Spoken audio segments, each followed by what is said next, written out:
In the sessions today, Peter will provide us with some updates on the academic integrity space at UQ and the resources available, followed by some update from Elsa about the Turnitin's new similarity report. I will provide a refresher on the Turnitin generative AI detection tool. And in the session today, we will learn from the school experience about student use of AI-generated content in their assignment from Annabelle and Philip. And finally, Rod and Rowena will present about student complaints and grievance resolution report. During the workshop, we want it to be interactive. So if you have any question, you can unmute yourself and raise the question, or you can type your question in the chat. And at the end, we will have the Q&A sessions. And finally, Peter will wrap up the session with some reminder about the resources and the feedback of the session. So now I will hand over to Peter to run the first session. Thank you, Hong. Yes, I'm just going to run through a few of the updates and resources. Probably take 5 to 10 minutes of your time. The first thing I'd like to point out to you is about the Student Academic Honour Code. It's been in the works for many years now, and the time has arrived when it's available to everybody to be shared. It was a part of the Academic Integrity Action Plan, and I think it was one of the last recommendations to be completed. But it started back at a time when it was being developed with both students and members of the academic board as well, who originally put it together. It's student-led. It's been to the students as part of a survey and received, I think it was in excess of 90% approval of having an honour code. This week or next week, there'll be communications going out to all the faculties just to fill you in on all the details, and that it's going to be available to you. It's also going to be put up on the Italy webpage, so it's accessible, and it's also being added to the class discussion slides about academic integrity for the start of the year. It's also been included in the integrity modules and also put in tutors at UQ. So hopefully we'll get the message out about the honour code starting this semester on. Thank you, Hong. The new site that's been put up on Italy is about the academic file sharing. Last time we had one of these meetings in semester 1, we heard from Dr. James Lewandowski-Cox, and he conducted that pilot study on staff resources being put up on sharing sites and how they might be accessible for you to get them down. So there's been a suite of resources put up to help our teaching staff, 1, to prevent unauthorised academic file sharing, and 2, to take action if they discover their intellectual property has been shared to a site by one of their students. The report itself is on that site if you'd like to have a look at it again. There's also UQ branded templates available, and the idea is that teachers will use the new template so that but the use of the template will prevent the sites from pulling them up, theoretically, and they'll be able to be identified once they're up there, and then you'll be able to ask for takedown services so that they are no longer available. So those templates there, we'd encourage your teachers to start using them, and there's also instructions on how they might just transfer their old slides across to the new template. There's also details about identifying uploaded course content and how to remove it, how to collect evidence, and if you're able to identify students who are responsible for putting it up, what actions that might be taken. So that website's there on the slide, and it'll be available to you when the slides are sent out. So it'd be interesting if you were able to take some time and have a look at that site just to get some more detail on it. There'll also be a reminder going out to staff in the next week or 2, if it hasn't already gone, that there are the UQ branded templates that they should ideally be using, and instructions on how to convert their slides.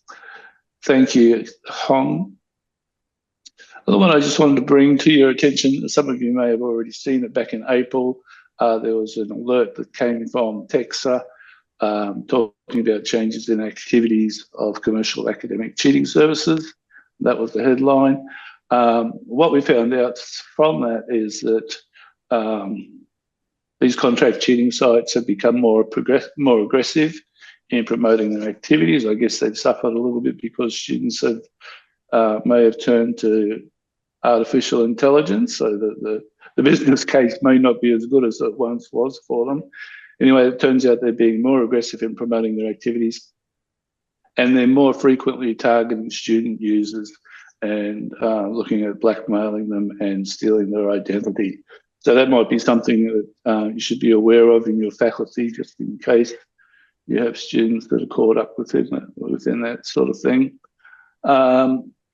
And probably pass that on to your colleagues as well. Now, just one more, please, Hong. I'm just looking to set up a team site for integrity officers. What I'd like to do is, well, the team site's already been established, but I haven't worked out how we're going to share it yet. But I thought it'd be good if faculty channels were available so that integrity officers could speak to and communicate with other integrity officers within their faculty if need be, and also so that you could put out a message to other integrity officers across the university and get some feedback there. So I'll let you know when that's a bit further down the track. I also thought that it might be suitable to move some of the Blackboard community of practice content over and include it in there, but that's probably a few weeks away anyway before I get around to that. Good, thanks, Hong. And if I could, I'll just let you know about resources that are available each semester on the homepage of the Italy website. You'll see the teaching and assessment updates, and I think they're there now. They'll be there within the coming week.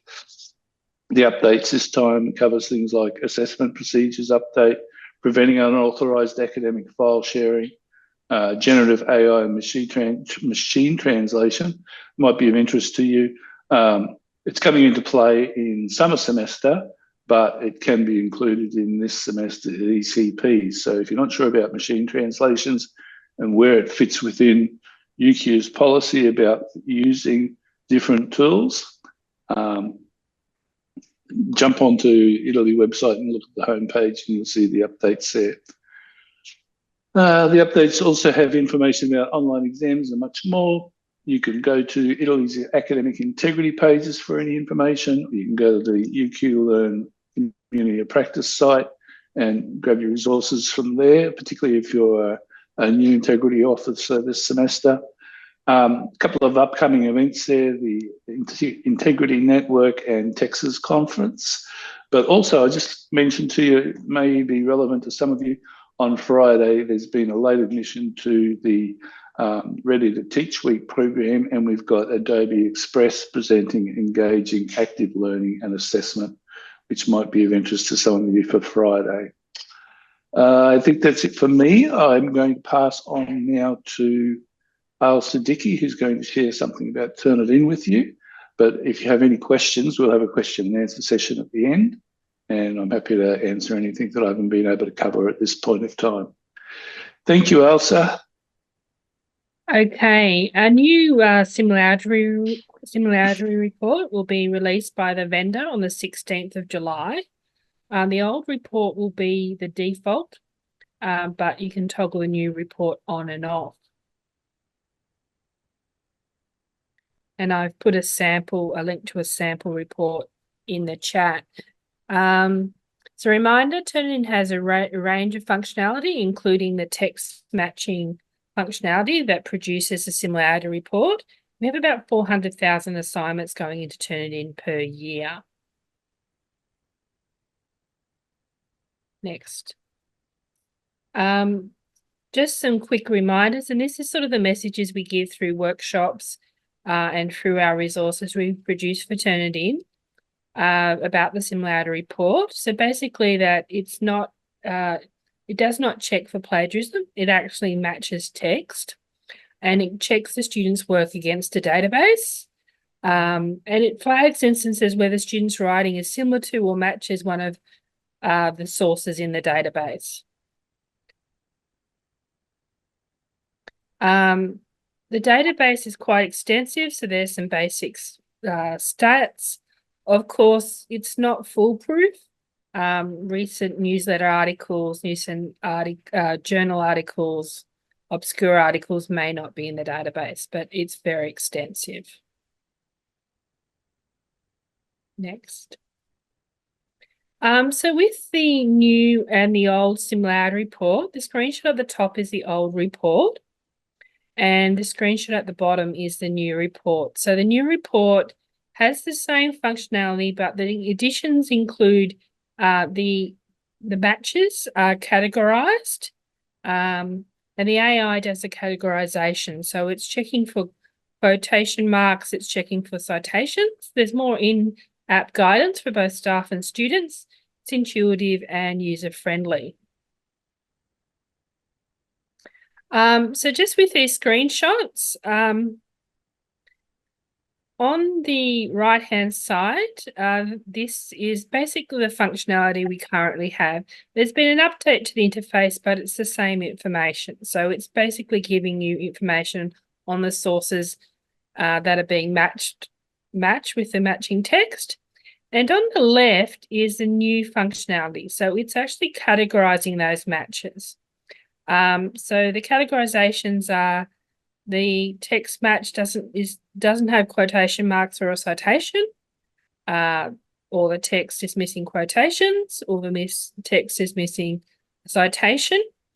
And also the other interesting one, especially for students, is it's highlighting in green that the text that it has quotation marks and is cited. So that's really useful because we recommend you don't actually turn off the matches. And hopefully students will be actually getting a lot more information, and so will you. That will especially help the students with, why is their text matching? What's the issue? And hopefully can also use it to sort of self-check their work. Have I missed a citation? Have I missed a quote, etc.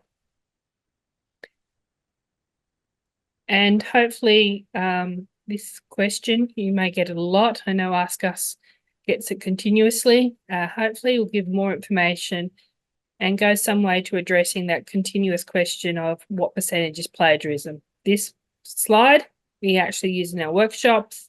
Right-hand side, there's no plagiarism. There's all reasons for all the matching text. Whereas the left-hand side is a straight copy and paste, and of course is plagiarism. We go to the next slide. And here's some reminders we normally give in our workshops, but the main message we try and get across is the person who checks the plagiarism is you, the professional. The software is just a tool. So this is what we'd really like some feedback from this group on, is the change management around this tool. This is sort of the proposal. We've also met with Rod's team to get their feedback already.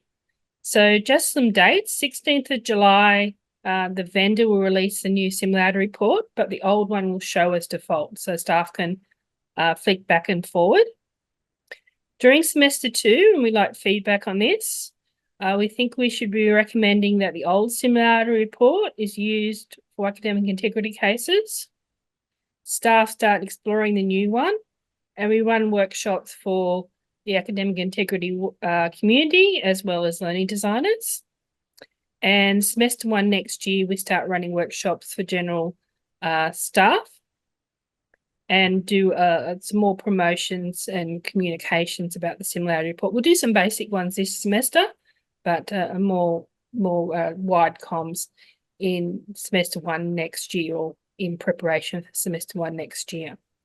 The vendor will probably, beginning of next year, make the new report the default. So you'll still be able to access the report. That's to be confirmed.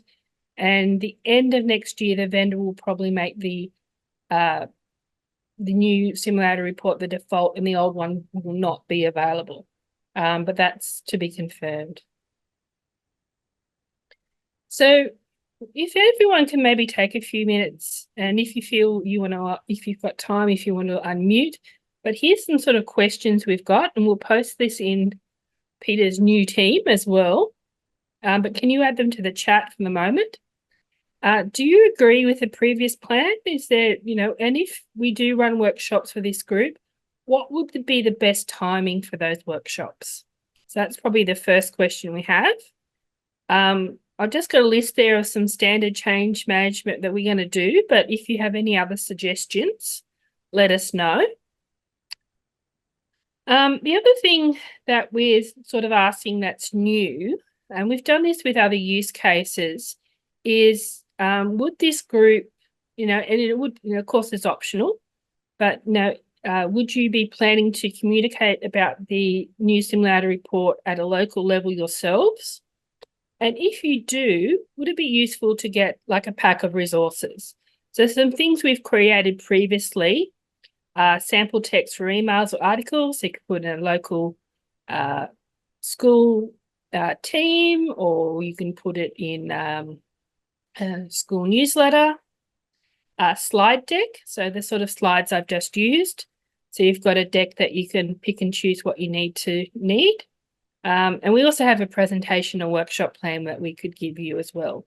We'd also run central workshops and workshops, and you could also request school-based workshop or presentations if that's useful. We could also do that with you if you prefer as well, whatever works. So if you can just put any feedback you have in the chat, I'll give you a minute, but I'll also post this on Teams. Does anyone want to comment? Anyone got some general comments? Actually, there is a question by Maureen. Yeah. So once we've chosen one of these for an assignment, is it locked in or can it be toggled on or off? It can be toggled on and off. It's a bit hard. We haven't been able to test it. We've only got the sort of new Similarity report, so we don't even know what the button looks like at the moment. But yeah, you can toggle it on and off. We basically expect most people will probably just ignore it this semester. Yeah. Okay, because what you're asking us to comment on depends on how committed we are when we make that call, right? So if it can be easily toggled, like I want to see it for this paper, I don't want to see it for this paper, then that makes the rollout like completely different, right? Yeah, when they've done this previously, they did it with the feedback tool when they updated it probably 6-7 years ago. They just had a button you can just slide it on and slide it off. So it was pretty straightforward. Thank you, Elsa. And Dave gives a thumbs up for your plan and the timeline. Mm-hmm. All right, I might hand to Hong, but I'll be posting those questions in, hopefully, if you allow, Peter, in your team, and we'll get some more feedback, especially about the change management pack. We should spend time producing that. Sure. Thanks, Elsa. Thank you, Elsa. Hopefully, with all the resources, the transition to the new Similarity report will be a smooth one. We have another question here, a request from Andrew, a written document along the lines of generative AI misconduct guidance would be useful. Yeah, I know that Dom is working on more on the AI material that we can provide for staff. So I will ask Dom to keep updated on this field in the website, Italy website. So now I will provide a refresher on the Turnitin generative AI detection tool. So you might have known that UQ is among a few institutions that decided to turn on this functionality last year in April 2023. And the tool is still available at UQ, and it is available only for the staff. And UQ stance on the tool is that we use this for educative, but not for punitive purposes. So a bit more context on UQ position on generative AI.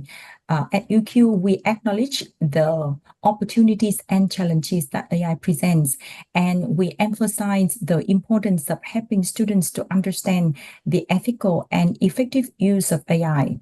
However, we are affirmative that the use of AI and machine translation outputs without attribution and contrary to any direction by the teaching staff is a form of plagiarism and constitutes academic misconduct.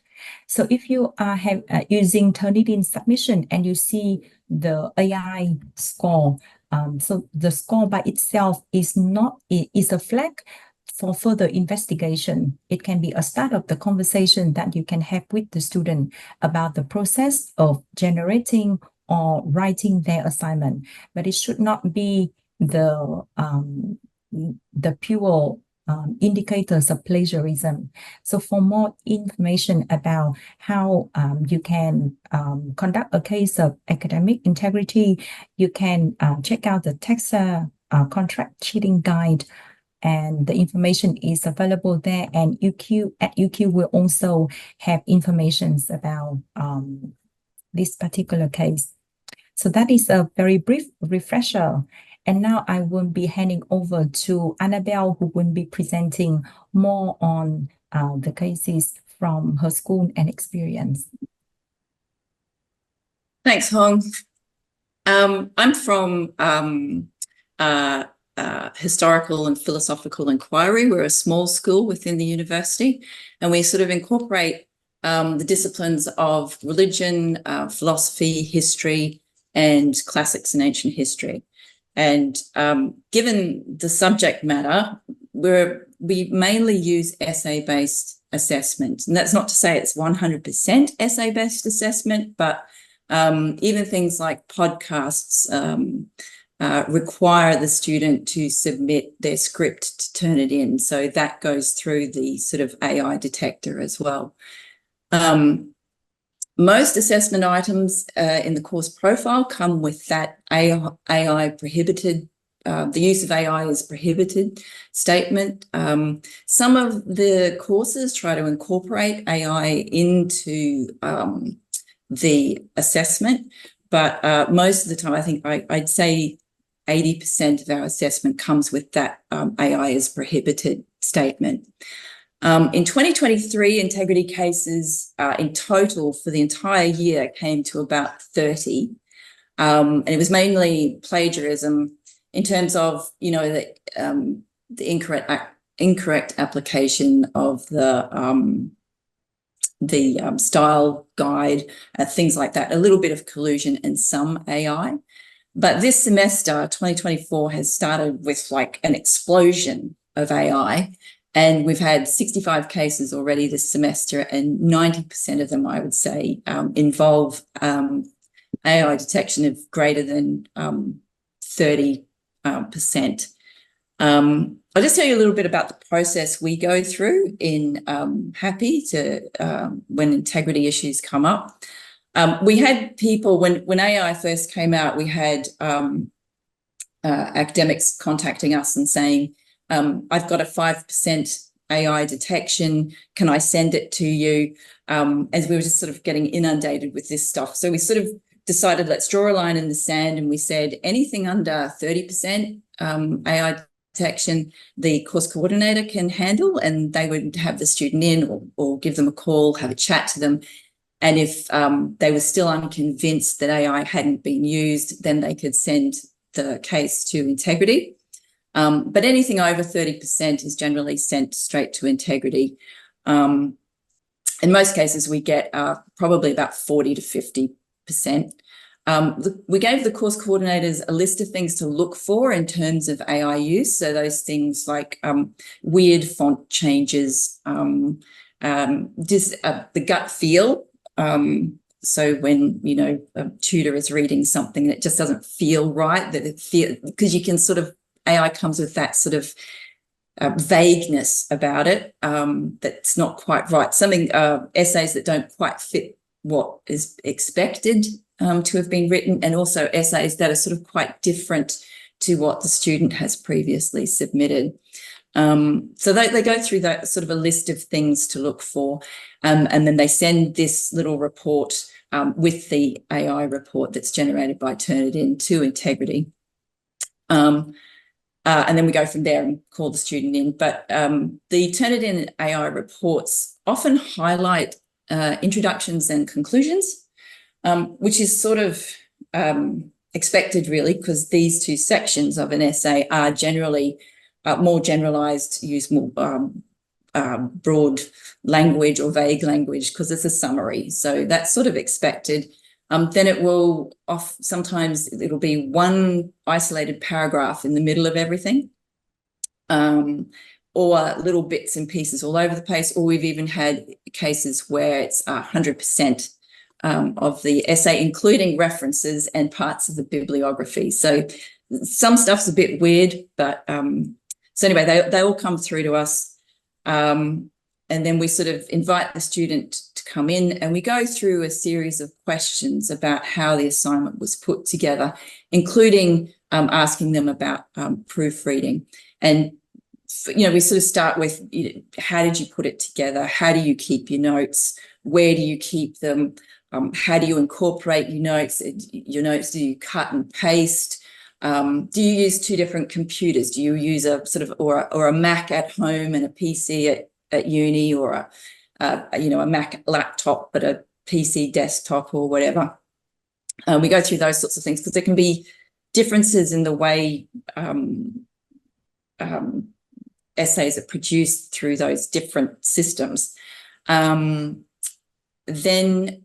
I'll ask them how they've put it together. I ask them if they use a rough draft, whatever. And then I'll ask them directly, did they use AI? And most of the time, 90%, 99% of the time, the answer is absolutely not, definitely not. I would never do that. Or yes, I did, but only to get some guidance on the question, a bit like, you know, the old Wikipedia, sort of sussing out what the question's about before they write the essay, just to give them some direction. We've had one student who actually said, yes, I did. And I copied and pasted it and I submitted it. So out of all the ones we've had, there's only been one that's sort of openly admitted to using AI. Then I asked them I asked them how they proofread, and usually they say, oh, I do it myself. I look at the squiggly line, the red squiggly line that Word produces, and I fix those, or I get mum to read it, or dad to read it, and that's it. And then I submit. So then I say, well, did you use any sort of grammar checker or anything like Grammarly or Quillbot? Oh, yes, I've got Grammarly attached to my Word document. And so that's creating lots of problems, this having Grammarly there. And Hong, if we could go to the next slide. So they're grammar checkers, and Grammarly tells you that it reviews spelling, grammar, punctuation, clarity, engagement, and delivery mistakes in English text, detects plagiarism, and suggests replacements for the identified errors. So they've got Grammarly sitting there on their Word document that's prompting them all the time. You know, you could write this better. This could be better in all sorts of ways. But mainly for, you know, spelling and whatever it says it does. And until recently, the use of Grammarly was condoned and actively promoted by the library. But recently they've sort of changed that, and they've changed they've removed it from their grammar and spelling section of their writing assignments guide. And now they've included a sort of a reminder that some grammar checkers use artificial AI generators, and to be wary of exactly what they're clicking on and accepting as when they're using the grammar checker. And like I said, they have them attached to the Word documents, they have them attached to their email, they have it on their phone, all that sort of stuff. So it's everywhere, and it's that simple, oh, that'll sound better, I'll click on that. Now this can have positives and negatives. Hong, if we could go, yeah, great, thanks. So it's great for international students. We find that most international students with a high AI detection percentage have used Grammarly to help their English, which is, you know, sensible. Students with processing issues use Grammarly a lot. We've had a number of students who are dyslexic say that that really helps them improve their writing. And I mean, there's all-round grammar assistance. You know, we could all benefit from someone pointing out, I don't know, split infinitives or something like that. So there's some good things with it, but the problems that we've come across are that recently Grammarly added a generative AI function to their package. Now, apparently you have to have the paid-for version to be able to access this, but one student did tell us that they were offered 5 free tips a day to help on their assignment. So he was accepting all of those, and it was actually doing more than just correcting the grammar. It was adding information in. And it's quite easy to use. And like, I think in ChatGPT and things like that, you have to prompt, you know, you have to say, I want it to be more persuasive, or I want my writing to be more scholarly or whatever, or include more detail. But with Grammarly, it says to you, and this is what I experienced, would you like this to be more persuasive? So you tick, oh yeah, of course. Would you like some more detail in this? And you say, yep, I'd like that too. So they're using those things without actually knowing that they're using them at times, I think. Assessment has been problematic. We had a course this semester that required students to write 2 800-word essays. And this presented problems. This is a first-year course, so they're coming almost straight from high school. And the 800 words was too difficult for them to, for the students to, you know, be succinct. And so they put things through Grammarly. They put their essay through Grammarly to shorten it and to make it tighter. And in that case, because it's changing everything and it's making it bland and broad and vague, the Turnitin is picking it up as well. So we're getting a lot of that. I mean, with a 2,000 word essay, they've got more room to expand and, you know, express themselves and provide more detail. But the 800 word was really, really problematic. And that course accounted for about 1/3 of our integrity issues this semester. But the big problem is that it masks the use of generative AI platforms like ChatGPT and Genesis and stuff like that. So apparently students can, they can they can get ChatGPT or whatever to write their essay, and then they put it through Grammarly or Quillbot, and then it's sort of disguised as that. And it sort of disguises that initial use of ChatGPT. And we had one international student tell us that when they arrived at UQ, they were told by fellow students that this is what you do. You get ChatGPT to write your essay, then you put it through Quillbot or Grammarly. Integrity can't do anything because Grammarly is allowed to be used because the library says you can. And so we're sort of in this, sometimes it's really clear that they've used AI, and sometimes it's just I don't know what to do. I just have I generally err on the side of, okay, I'll give you a break type thing. So I think in terms of, for us, we need to sort of have more talk about assessment and incorporating AI into our assessment somehow. And it is, because of the subject matter, it is very much essay-based. But yeah, we've got to start thinking of other ways, I feel.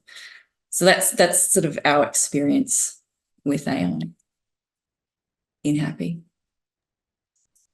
Yeah, thank you, Annabelle. And now I'd like to introduce Phil to continue with the experience in the school. And then we will continue with the conversations in the chat or in the Q&A sessions. Thanks, Hong. So I'm from the School of Chemistry and Molecular Biosciences, and I thought today I'd talk about our experiences in recent years. Ours is a large school. We have over 100 different classes offered each semester. That ranges from our large first-year classes where we have over 850 students to master's level courses. So if we go to the next slide, I've broken this down into 3 time spans. We can reminisce about the classical era where we had our traditional integrity concerns of plagiarism. The COVID years where we had our largely online assessment, and then just when we thought things were getting back to normal, we were hit by the age of AI. But those earlier time periods still have some lessons for us now, and they have definitely shaped our thinking about how in our school we're approaching AI and integrity. So in the classical era, our cases were mostly plagiarism. They were concentrated in our postgraduate courses in SCMB. That's because the type of assessment was largely essay-based, a large enrolment of international students. So our response within the school was based very much on giving early explicit training to these students in expectations. That didn't always work. I've had a student who said he couldn't remember attending the training because he'd landed in Brisbane that morning and he was so jet lagged he didn't know where he was. So we have shifted that now to being much more to tailor it to specific aspects of the assessment and provide it at the time where it's most relevant to students. This was also pre-2020 when we started to see the rise of the homework help sites like Yahoo Answers and Jishka, which was used particularly by Malaysian students. In first year chemistry, we had pre-lab quizzes before students would come to do experiments. And one of our questions got posted on Yahoo Answers, and because of the way the question was written with different values for different students, we detected 200 of our first year students had used Yahoo Answers. That would obviously have overwhelmed our integrity officers. So the head of school in that case sent 200 letters out. We only had 10 students write back to say that they hadn't used Yahoo Answers, and then we asked them to explain how they got their answers because it was impossible to get that answer even if they'd used the method given. And all of them then accepted that, well, yes, actually, they had used Yahoo Answers. So that was when life was nice and easy. And then I guess 2020, we're hit by COVID. In our school, we really saw the rise of cheating as a service because we had large enrollment classes, online non-invigilated exams. Our particular problem during this period was the website Chegg, which is an American company. It markets itself as a homework help site, but it was used by our students who would get the exam questions and within the exam period, post those questions to Chegg. It's a paid service, $15 US a month. Chegg provided answers within about 15 to 30 minutes. And then students used those answers, sometimes directly, sometimes even to the extent of copying handwritten pages that other people had written into their exam answers. The cheating there with Chegg was actually fairly easy in some ways to detect because we would Google our questions after the exam. These were all written brand new for the exam. So if they turned up on Google, we knew someone had posted them there. Chegg at that time would give us IP addresses and when questions were posted.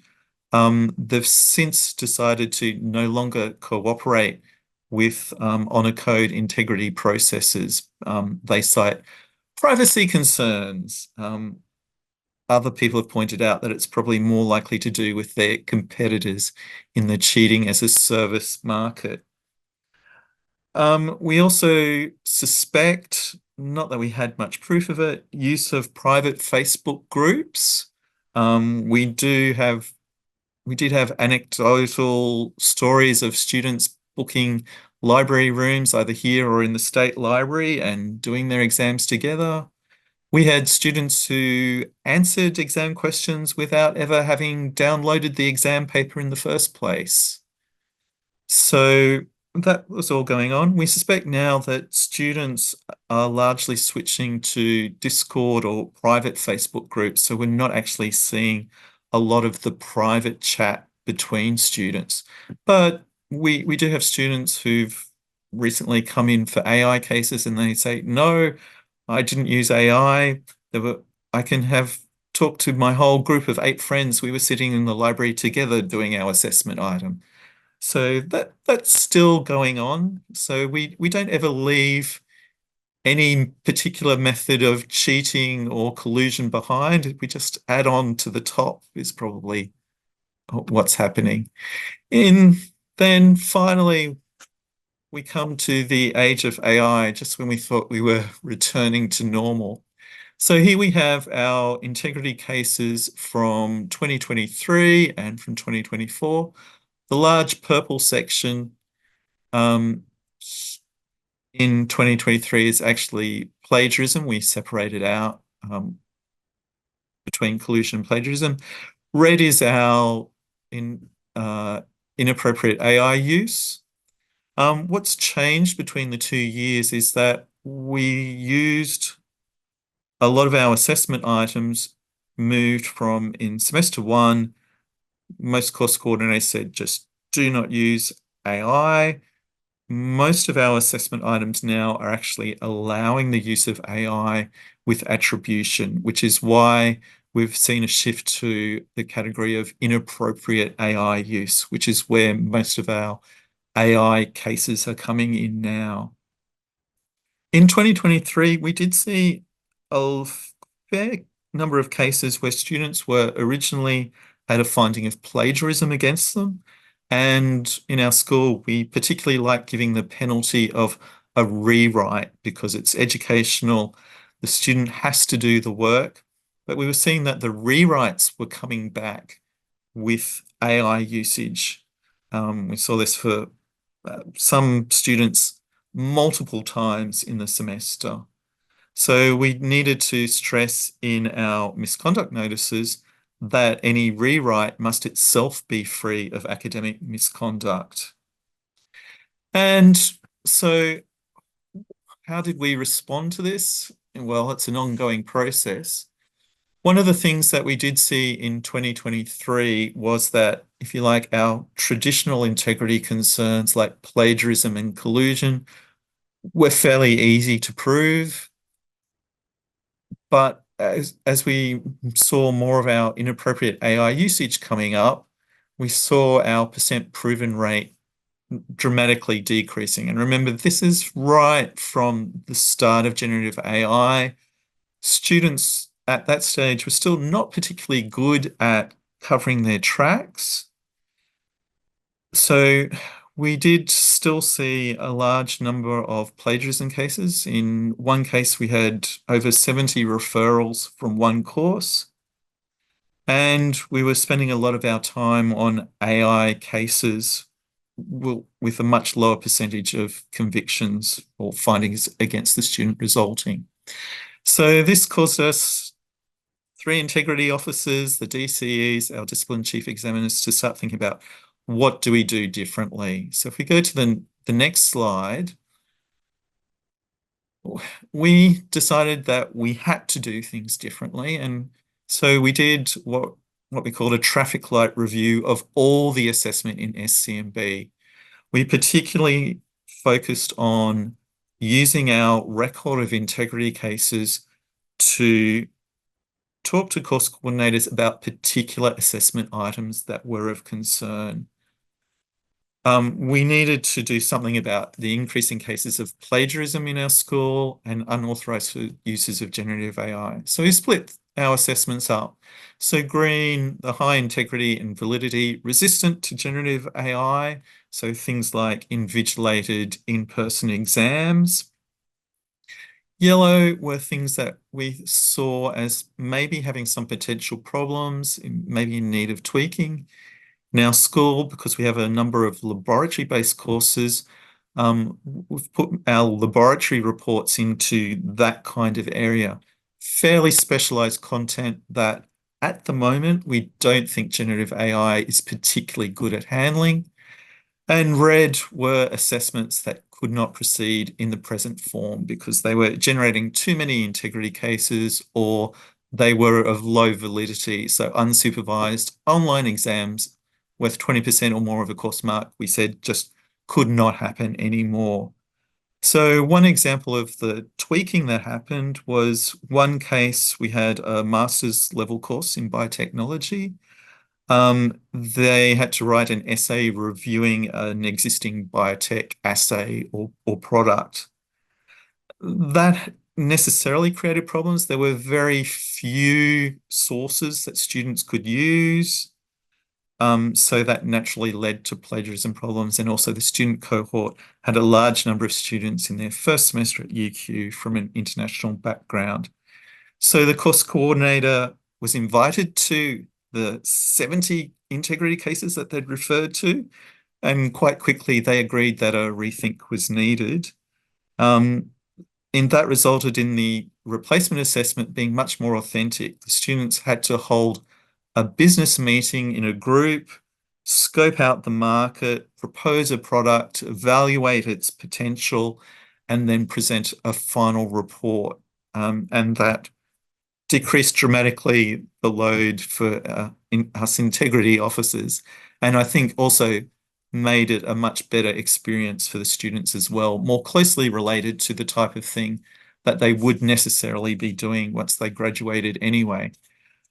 So that process actually worked quite well. What we learned from doing that process is actually using the historical record to get course coordinators to rethink their assessment practices and improve is very important, because the first step is probably to acknowledge that there is a problem.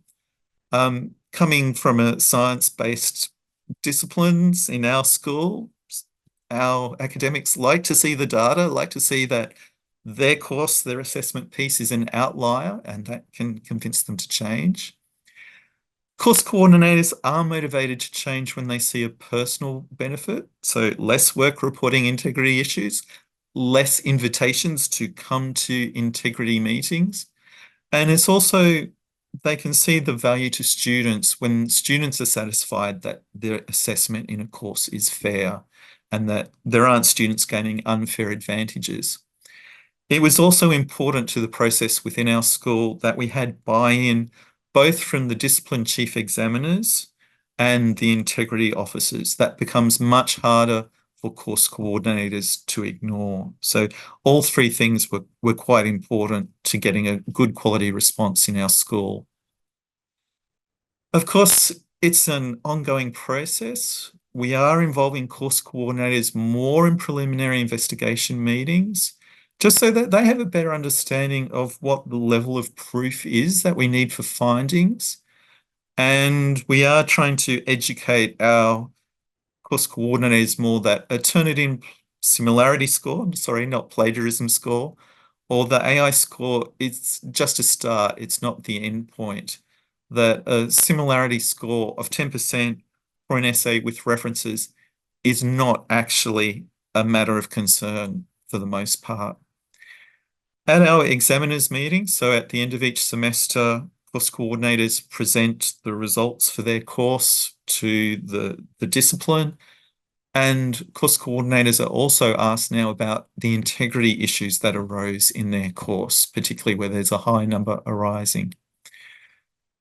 We do need to continue encouraging course coordinators to be more explicit about what computer-based assistance is allowable for an assessment item. So we've already seen today the concerns about whether students, for example, can use Google Translate or DeepL or Grammarly. We are aware that what we see with AI similarity scores, for example, there are things that are scoring 0% that to my eye go, yes, there's actually a high probability that that has had generative AI being used in its creation. These changes do come with a price. So for example, in first year chemistry, we've taken out our online quizzes that we used for summative assessment, and that's come at a price of decreased feedback to students. So we have to do the balancing of assessment integrity, providing useful feedback to students and still being helpful for their learning. And where are we now? So this semester, we've started our preliminary investigation meetings. Yellow, you've seen we've shifted to a misrepresentation of AI use. So this is assessment items where students have been allowed to use generative AI, but they needed to acknowledge their use of AI. And so most of these, if a student admits to it, will be dealt with by conduct counselling. We are finding that the AI similarity score is not always that useful. We have recently, in the last couple of days, interviewed a student who had an AI similarity score of 94%, and that student was able to present quite compelling evidence that they'd actually written their essay themselves in terms of drafts and notes and things like that. So we are continuing that process based on what we observe happening each semester. The next part of the process for our school is to start looking at the level of our majors or our programs or our plans. And I'm also actually might go back to that slide with the graph, because that's an assessment item that's one of mine. We don't actually have too many essays within our school because of the nature of our assessment and our disciplines. We tend to be more lab-based. This is from an ethics in chemistry essay. So the cartouche, the oval in red, are the cases that we've actually referred for integrity investigation. Some of the AI scores, for example, the one around 50%, we didn't refer because the student acknowledged that they'd used Grammarly in writing their assessment. We've just started hearing those. A lot of students are telling us that yes, they used Grammarly, or they have used ChatGPT to they ask questions and clarify their thinking, their thoughts, and then they're writing drafts. As I said, the AI Turnitin scores, there's lots at 0%. I don't believe all of those are completely generative AI free, but we're struggling with proving anything in this space. So yes, 2024 semester one, we have learnt a few things. We need to be much more deliberate about how we get students to acknowledge use of AI. So one of the things that we plan to do next semester is encourage course coordinators to have a checklist with each assessment, and students have to select whether they did or did not use machine translation or Grammarly or computer-generated voices in video assignments. So we'll hopefully have a bank of those tailored to each type of assessment that comes up within our school. And of course, we need a generic statement at the end for all those students who find a new way to use AI that we haven't thought of yet. But we think that will actually decrease our number of misrepresentation of AI use cases.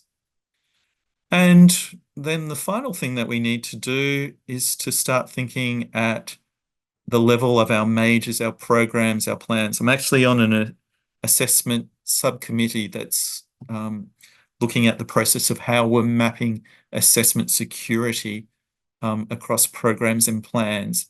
I've spoken to a few people in our school who weren't actually aware that this was a requirement. So there are resources on Italy, and it's not necessary that every course has a high level of assessment security, but there are certain key points across a program or a plan where assessment security needs to be built in. So that's what's been happening in our school. We have been busy, and hopefully we're making life easier for ourselves and better for our students as well. So I believe now we're going to hand over to Rowena and Rod from the Student Complaints and Grievances Resolution Unit to talk about some of the work that they've been having going on. Thanks, Philip. Afternoon, everybody. Rowena and I are just going to talk about a few aspects of both process, the advocate system, and also reporting developments in relation to the advocate system. We really appreciate all the information that's been provided today about AI, because we understand that it is a difficult area to navigate and to progress. And it's one of those things where, you know, everybody's experience and the techniques and process that everyone's trying and working through is really helping to inform everybody. We're certainly not the experts in SCGR, but we really take advice from a lot of different people as to what's the best way to approach, and I'm sure it'll be an ongoing journey in that regard. One reflection that we'd like to make just from a processing misconduct point of view that would make is that how important communication is to students in that process. That's from both from a preventative point of view, but also from a undertaking misconduct process. A weak point, regardless of technical evidence, a weak point in any process can be, what was a student told? Was it clear, the instruction, the requirement, etc.? And that can be for any type of misconduct. So, you know, across the board, as different information and techniques are developed for AI, we just stress the importance of looking at ECP instruction, website, what's announced in class, put on Blackboard and all that sort of thing. And especially for international students where communications can sometimes be not quite so clear as maybe it is for domestic students. We just stress that can be an important thing to consider in what did the student know, what was it clearly communicated to them, what requirements were for a particular process. And as has been previously stated, one thing that, you know, we stress is that the initial score on a detection tool is only the starting point, and it opens up the need for other forms of verification, you know, cross-referencing, etc., to get at you know, that sum total of evidence that would be sufficient to proceed with perhaps an allegation or a process. We just want to reiterate that in terms of advocate, now that we're into the second year of advocate, we're doing a lot of work on trying to consolidate different aspects of the use of the software. So we're working on templates. We're working on how we communicate, like developments in process or updates and things like that, to try and get that out through the notice board within the system. We encourage you to contact our team. We have allocated members of the team for different sets of schools and faculties to just talk to us at any time about any questions. And if we don't know, then we'll just engage with you in that conversation as to where we can find out, you know, get clarity around a question about process, about policy. We're always here to provide advice or feedback.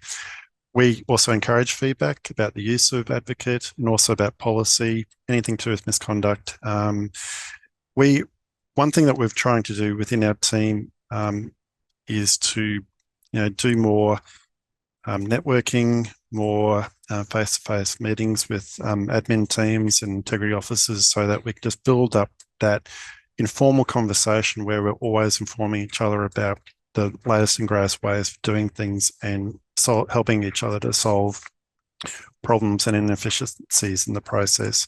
So don't hesitate to contact us with any concerns or questions that you have.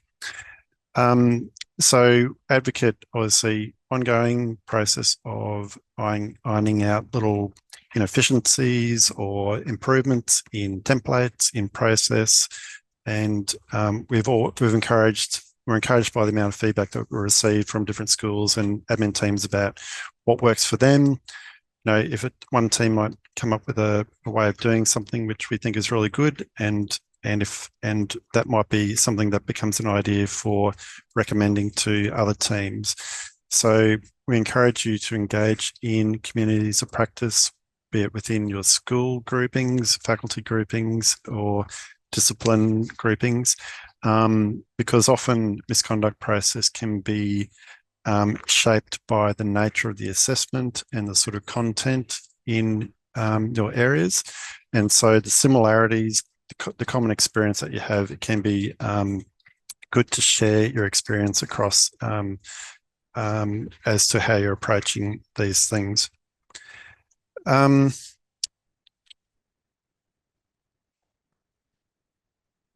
We're currently looking at ways to make use of the advocate system to increase our ability to report on misconduct and types of misconduct. That's both for reporting up to senior management, the various boards, Senate, to external authorities, but also to provide feedback to schools and faculties about where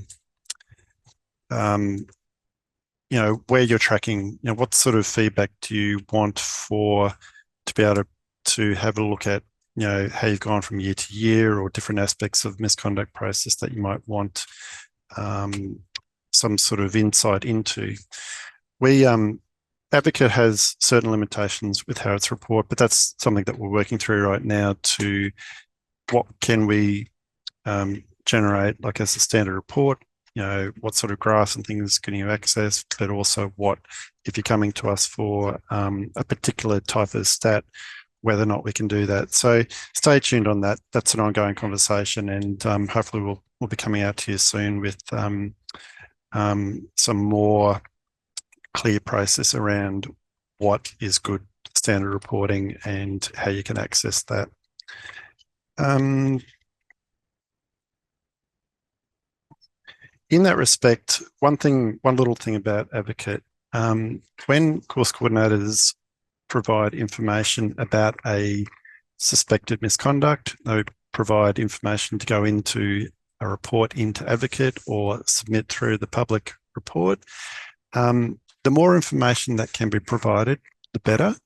That not only helps an integrity officer, but it also helps with reporting down the track as to what we can pick up through the Advocate way of running reports.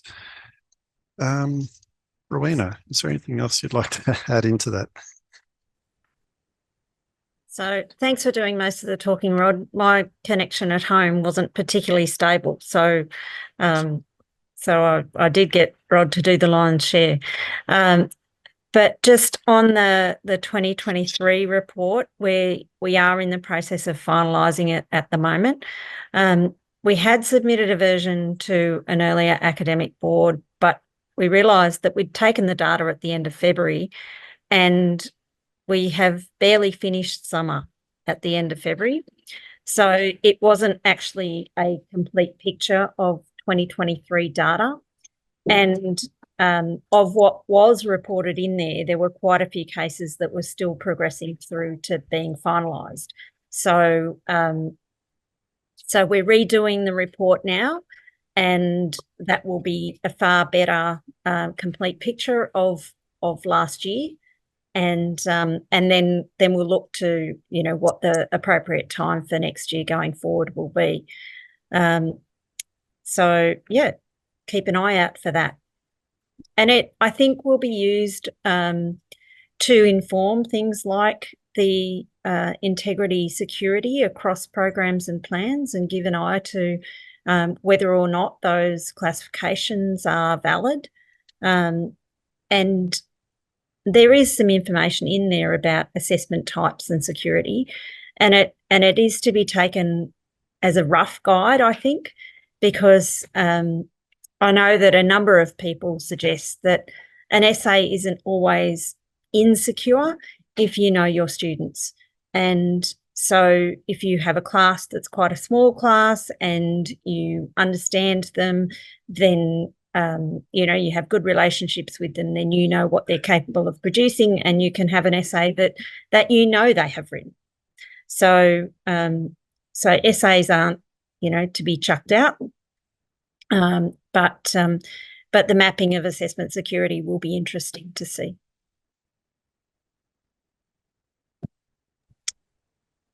Who's next? Yeah, thank you, everyone. Yeah, thank you, presenters.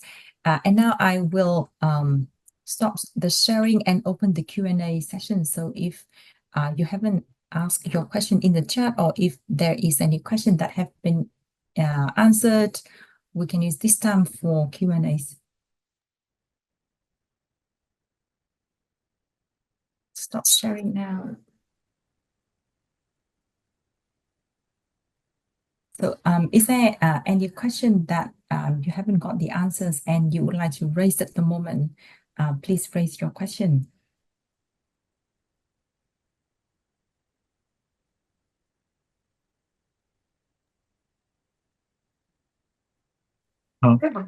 Just while we're waiting for a question, sorry, Maureen, I'll just make the observation about assessment security. In our invigilated closed book exams this semester, we had 2 instances of students trying to use ChatGPT on phones under the desk.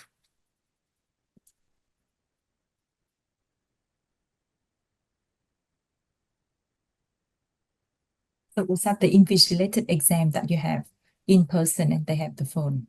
Yes.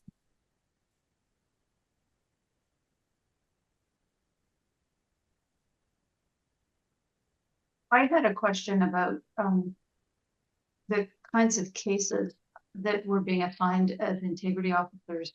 I, for the first time, was assigned a student complaint this semester a couple of times. And so I guess I'm curious if that is something that's happening with others, and if that's if that is actually a part of kind of the remit of the integrity officer to, you know, adjudicate those kinds of things. I found it confounding and confusing.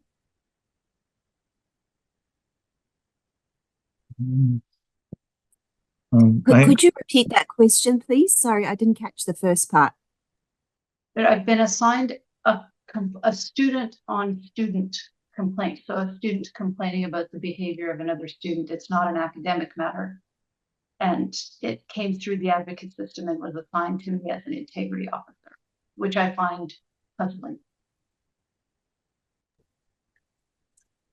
Or in terms of that, sometimes they're a little bit of a grey area as to how they're handled and how they're processed. And I think sometimes when it might be a dispute between 2 students, it may not necessarily be obvious that whether or not it's one way or both ways. It might be a dispute between students that's just got out of hand.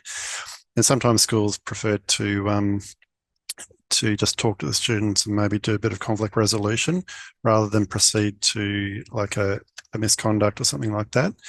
But if it becomes obvious in the process, like from the start, that it is going to be like a harassment or something like that, or that a conflict resolution doesn't work and that behaviour needs to be addressed either or both ways, that's when it can be rolled over, I guess, into a conduct situation. Now, whether or not that's the IO's responsibility or whether you know, it's something that you prefer to refer to a course coordinator or a head of school, might be something that's just for discussion within your school as to how you triage that. But we try to leave open the option of an informal resolution before we necessarily want to make it a formal process as a conduct. So that's sort of the rough guideline around that as to why we're forwarding them as complaints rather than converting them to conduct straight away. Okay, thanks.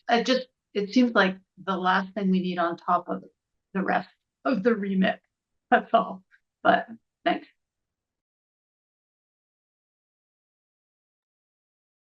There is another question in the chat from Ilana. So Ilana, would you like to raise your question, and then one of the speakers can, or anyone in the audience can provide the answers?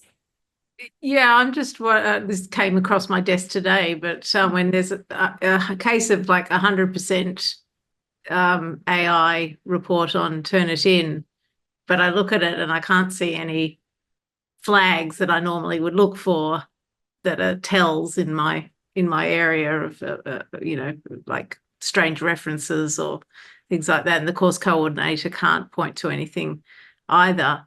Is there anything, I mean, like what does one do at that point? I'm sort of at a bit of a loss to know whether it's worth even pursuing if there's not sort of substantiating, easily substantiated evidence.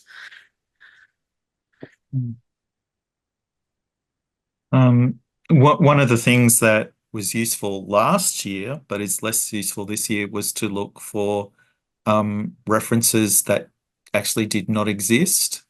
I did that they exist. Yeah. Yeah. The cases that we've seen coming through this year, the references for the most part are real ones. So I think AI has improved from last year. So fake references we're going to see fewer and fewer of, and that won't be a useful indicator anymore.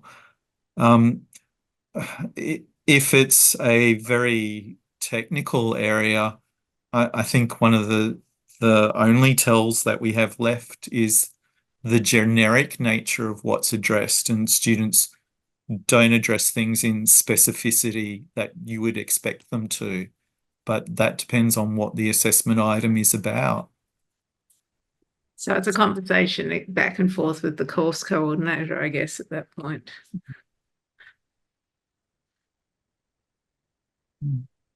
We may need to start asking in our assessment. I know I think it's the French language school. One of their exams. I'm in that school, so yeah. Oh, well, I've seen one of your exams where the assessment includes an item that they're using words and vocabulary that they've been taught in class. So maybe we have to give marks for addressing things that have been talked about or discussed in class. Yeah, I mean, I'm thinking of kind of adapting the sort of oral assessment that's done in languages to some of the other areas in the school as well. So students have to front up and talk rather than write. Yeah, I'm just wondering if there's no obvious tell, is there anything, but the course coordinator sends it and says, look, it's 100% AI. I mean, this literally just happened today, and I was like, well, unless there's some other evidence, I'm not sure there's anything we can do. But, that you can point to that's incorrectly done in this essay that suggests it was not done by yourself. Ilana, I was just thinking that some of the procedure that Annabelle spoke about earlier on might be appropriate to that. So if you missed it, it'll be recorded. And you can I saw her presentation as well, and these are kind of essay-ish type assessments. So so maybe a discussion with the students appropriate, and yeah, get an idea of how they put their assessment piece together. Yeah.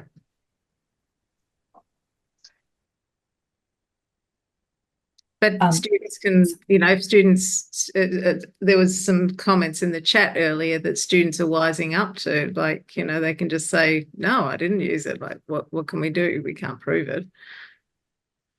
Exactly. And Jana, sorry, this is Naz Falconer, School of Pharmacy, and Catherine, our TNL director, has put a good comment there that we've had a few cases like this, and you get the students in and some, break down crying, and then you have others that are, where you're fairly certain that they've used it, and there was quite specific guidance in the ECP saying that you're not to use any AI, and they just sit there and completely deny it. So then the student who's confessed, the more honest student will get misconduct against their record, and the person who's better at lying, for want of a better word, walks out and that's it. Yeah. So it's very tricky. So yeah, I don't know if you've read Catherine's comment. I did. I was following the chat, and that's what kind of prompted my question, because yeah, it's very hard. Yeah. I think we just need to embrace it and go from there. Yeah. Yeah. We need to make sure we're assessing things that demonstrate that allow the student to demonstrate their own knowledge and skills. Yeah, absolutely. Thank you, everyone. Thank you. Tyson has a comment here, and I can share the screen and show the screenshot that Tyson has posted. And Tyson, would you like to talk through? Yeah, sure. So I'm over in the School of Mech and Mining, and our approach to trying to evidence the use of AI is to see if we can reproduce the detected text in the AI report. So you see in this one on the left-hand side, that's the text that was reported in the student's submission, and I was able to go to the right-hand side and ask it to briefly explain what's involved in some process, and it wrote it out almost verbatim. There's entire sentences there that are word for word, and we've been getting guilty verdicts with this as evidence. Sometimes the students will deny it, and then you put this in front of them and they say, oh yeah, no, I did. It's kind of hard to refute, but it is fairly involved trying to get it. It's a lucky dip whether you can get it or not. Sometimes it's just too hard. This one was a successful one, I think. I mean, there's workload implications for doing all of this. Thank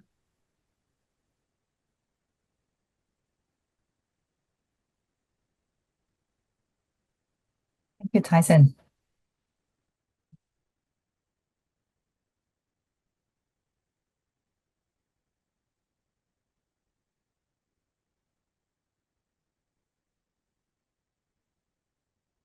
Namita, would you like to raise your question? Oh, hello, sorry. Can you hear me?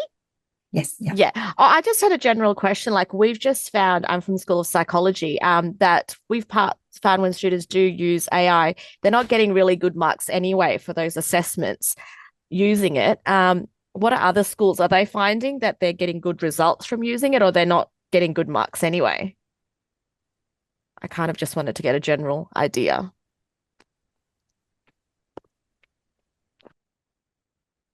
So I'm in comm arts, so slightly similar, I would say, to psychology in the sense of some of the things probably that our students do, and I would agree that a lot of the AI cases, and it's interesting that they get reported to me anyway, but the course coordinators are very clear that there's no way this would pass. There's no way it's going to pass, but I'm still reporting it because clearly been kind of AI generated. So I actually think there's quite a lot of that, and it is about that level of generalization, the complete inability to be specific, and a kind of very generic kind of introduction, 3-body paragraph, conclusion kind of stuff. So yeah, I would say that there's a fairly big component there of work that would not do well regardless, that's AI generated. But of course, what's invisible then is what goes undetected and is actually getting good marks, right? Like the flip side of that might also be true and be completely invisible to us, right? Thanks, Maureen. And also, I can see that from Rachel, Andrew, and Wayne, they agree with your comment. And I can see that Phil and one audience, I can see only the UQ usernames here. Raise your hand. Oh, sorry, it's me, Naz Falconer again. We've had a mix. So depends on the task and the design of the assessment. So we've had some where it's been a complex task that's assigned to them, and they've used AI to respond to that task, and they've done really poorly when you mark against a rubric, and they've failed. But then when there's been other assessment pieces where you are asking for a list of responses, for example, something similar to what was shown to us before as an exemplar by the gentleman that just spoke, sorry, I forget their name, then AI does really well and responds well to that task, and they get almost full marks. So I think it depends on how you've designed that piece of assessment and the complexity and the depth of the required response. As you are unmute. Sorry, yeah, so that's all I wanted to say. Yeah. Right, thank you. And Philip, would you like to provide your comment? Just to go outside of AI for a moment, one thing that we are seeing is that a lot of students, when they're invited in for integrity hearings, we talk about how did you locate your references, how did you decide what references to use, they're not actually reading their references. They type a few keywords into Google Scholar, whatever comes up in the first 3 hits, they just jam that into their assignment as their reference. Yeah, it's interesting when Phil shared with me about the use of references. I look at one educational courses and realize that the student used the whole book, rather than citing the chapter in the book, and also some references that are not matched by the Turnitin similarity actually are the website or the news article, rather than the peer review references that they should be referencing in their writing.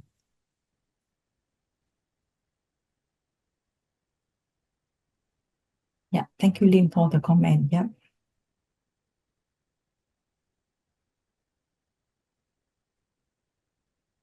So now I will hand over to Peter to talk about the resources and the wrap up of the session. Yeah, thanks, Hong. It's probably time to finish up now. Hong, can you launch the poll? I don't have access to it. It's just a quick feedback poll, everybody, just to get some feedback from you, just to give an indication of where we went right and where we went wrong with this afternoon's session. Have we got any other resources that need to be shared, Hong? I don't think so. Yeah, sure. So I have just launched the poll. Do you see Great. that in your We're end? losing people at a rapid rate. But, honestly, we had 86 people along here, and that's a fantastic result. Obviously, probably reflects some of the concern people are having. Really want to thank Annabelle Florence for her contribution and yours, Phil, and also for all those people who joined in. If there's anything that you'd like to follow up on, get in touch with either Hong or myself, and we can redirect it if need be, if we're not sure what to follow up on, or of course, Rod Wybert as well in SCGR. I think that's pretty much it from me, but thanks once again for attending this afternoon. We will be sending out, the session's been recorded, so it'll be available on the Italy website in a couple of weeks, and we'll probably send out the slides to anybody who wants them as well. Terrific. Thank you, everybody.